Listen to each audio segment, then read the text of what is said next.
Hello friends, this is Neha. Welcome to AK Academy. Till the last lecture we have learned about CFT, that is the assumption of CFT, then crystal field splitting in octahedral complexes and tetrahedral complexes. In this particular video, I will be discussing about delta, the factors affecting delta, then how to calculate crystal field stabilization energy, that is CFSE, and some previous year questions regarding it. So let us start with the video.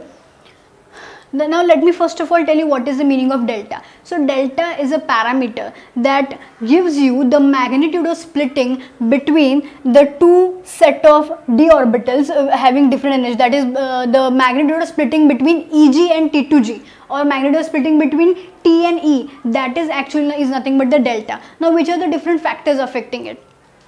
The very first factor that I am supposed to discuss is the oxidation number of a central metal ion. So it is the oxidation state is directly proportional to delta. Higher the oxidation state of central metal ion, higher will be the delta value. Now why is that so? The thing is that when the metal is being in a higher oxidation state, the ligands come more close to it, that is they are attracted more, and if suppose the ligands are coming more close to the central metal ion, more will be the repulsion, more will be the potential energy increase, and thereby more will be the splitting, and that's why higher the oxidation state of metal, higher will be the delta value.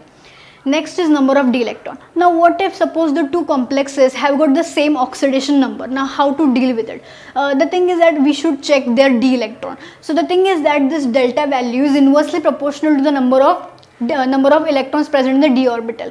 So why is that so? If suppose the number of electrons present in d orbitals are more, the ligand will not be able to come that close to the metal, and that's why the crystal field splitting will be less, and that's the reason that delta value, the magnitude of splitting, is inversely proportional to the number of d electrons. Next one is principal quantum number, that is n. Now let us consider three complexes of ammonia, a cobalt complex, a rhodium complex, and an iridium complex. All of them are belonging to the same group, if you know. And suppose cobalt, rhodium and iridium, all three of them are in the +3 state. Now the thing is that their delta value, the trend will be decided on the basis of the principal quantum number. For cobalt in +3 we'll have 3d6 electron. For rhodium in +3 we'll have 4d6 electron, and for iridium in +3 we will have 5d6 electron. So the thing is that as soon as the principal quantum number 3, 4, 5 is increasing, the delta value will definitely increase. So this was the third factor. Then the fourth factor is the nature of ligand. So nature of ligand, what do I mean? Whether the nature of ligand is whether a ligand is a weak field ligand or a strong field ligand. So the thing is that if suppose a ligand is weak field ligand, it means the ligand is able to split the d orbitals to the more extent, to the more degree. That is the meaning of strong field ligand. And if suppose I have weak field ligand, it means the ligand is able to split the d orbital to the lesser amount or to the smaller degree. That is actually meaning of strong field ligand and weak field ligand. So weak field ligand split the d orbital to the lesser extent, and strong field ligand they split the d orbital to the more extent. So on the basis of strength of ligand, we have got a series which we call as spectrochemical series, in which the ligands are arranged in order of their increasing field strength.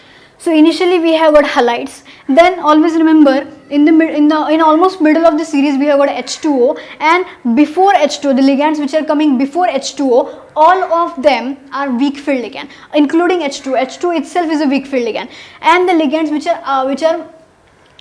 come after H2O, all of them are strong field ligand. So in general what you should remember, that all halides are weak field, H2O itself is a weak field ligand. Ammonia, which we will see in most of the example, remember it is a strong field ligand. But if I am talking about very strong field ligand, the ligands which are coming to extreme right of the series like carbonyl, nitro, then cyanide, they are very strong field ligands, and we should take this point into consideration. Next is a factor deciding on which the delta value depends. The next factor is number of ligand. If suppose number of ligands are more, the delta value will be more, direct proportional relationship, and that's the reason the delta value in case of octahedral complexes is more in comparison with the delta value of the tetrahedral complexes. So these factors affecting ligand should be taken into the consideration.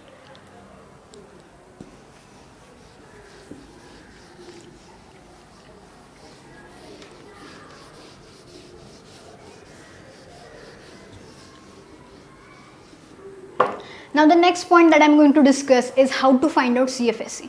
Now before telling how to find out CFSE, let me discuss what is actually crystal field splitting.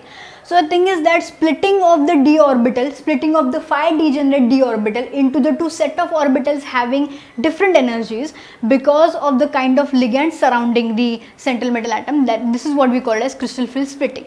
And crystal field the CFSE, that is crystal field splitting energy, is nothing but a stability which is obtained as a result of putting a metal ion into the crystal field generated by the ligand. That is actually the CFSE, and we get questions in exam for solving CFSE. So let us have a look at how to solve the CFSE questions.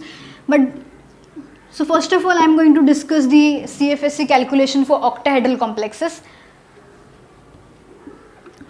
Actually, the octahedral complexes are of two types, that is high spin octahedral complexes and low spin octahedral complexes. Now what are high spin octahedral complexes? The thing is that high spin octahedral complexes are the complexes in which the central metal ion is attached to the weak field ligand, and low spin octahedral complexes are the complexes in which the central metal ion is attached to a strong field ligand. So this is how they are classified. But the thing is that in case of tetrahedral complexes, all the complexes of tetrahedral tetrahedral complexes, all of them are high spin, remember this thing. But when I am discussing octahedral, I have to take into consideration for high spin and for low spin also. So let us see how to find out CFSE.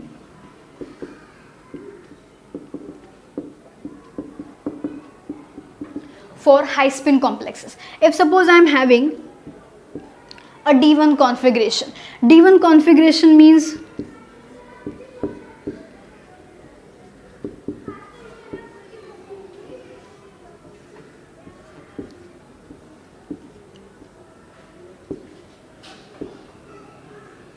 so we know that these are called as T2G, these are called as EG, and these T2G orbitals are lying 0.4 delta O below the barycenter, and these EG orbitals are lying 0.6 delta O above the barycenter.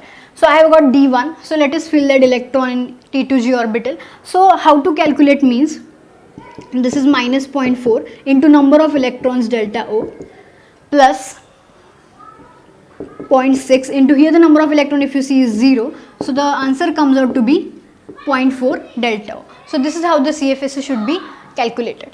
Now if suppose I am having, let us take example of D6 configuration.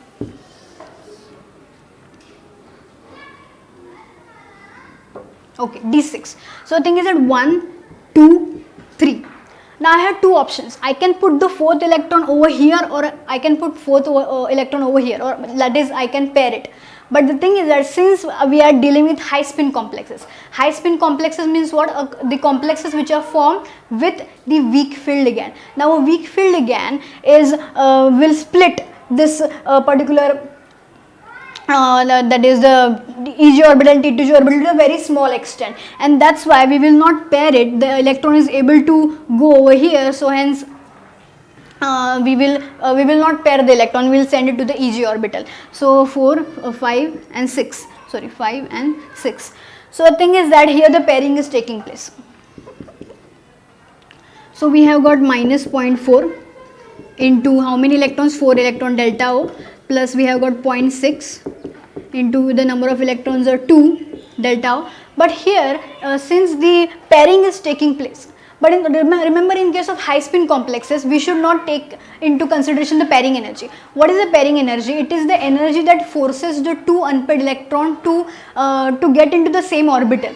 But the thing is that here the pairing energy in case of high spin complexes is not caused because of ligands. So we don't take into consideration the pairing energy in case of high spin complexes. Please keep this into mind. And if you say this will be what?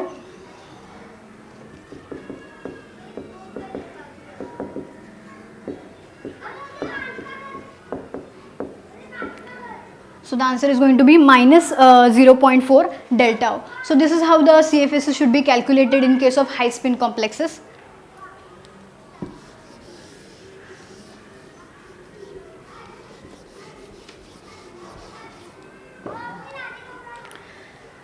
Then let us see how the CFSE should be calculated in case of low spin complexes.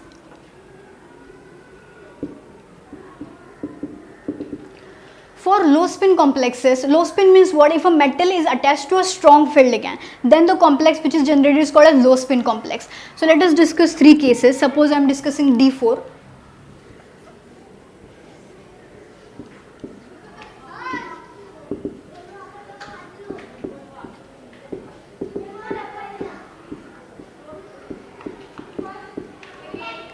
So D4.